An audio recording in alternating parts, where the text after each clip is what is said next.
Welcome back, everybody. Today I'm going to teach you how to copy and paste only one node in DaVinci Resolve. This is incredibly useful when you want to apply a specific color correction or effect from one clip to another without copying the entire node tree. Let's jump right in. First, open your DaVinci Resolve application and wait for it to fully load. Once you're in, navigate to the bottom of your screen where you'll see several tabs. Click on the one labeled Color. This takes you to the color grading workspace where all your node editing happens. Now locate the video clip you want to work with in your timeline, right-click on that clip, and from the menu that appears, select Grab Still.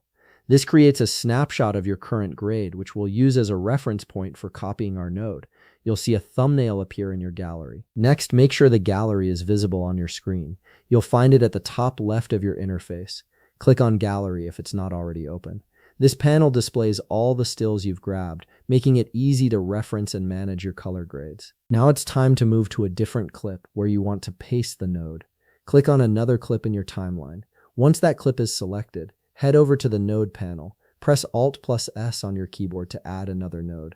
This creates a new empty node where you'll paste your copied effect. Here's where the magic happens. Go back to your gallery and locate the still you created earlier. Right-click on that still, and from the options, click Display Node Graph. This reveals the entire node structure from that still, showing you all the individual nodes that make up that grade. Take a moment to find the specific node you want to copy from the displayed node graph. Once you've identified it, simply click and drag that node directly onto another node in your active node panel. Release your mouse and the node will paste itself, bringing all its settings and adjustments with it. And that's it. You've successfully copied and pasted just one node from one clip to another in DaVinci Resolve, giving you precise control over which effects and corrections you want to transfer. If you found this video helpful, please leave a like, subscribe, and see you in the next video.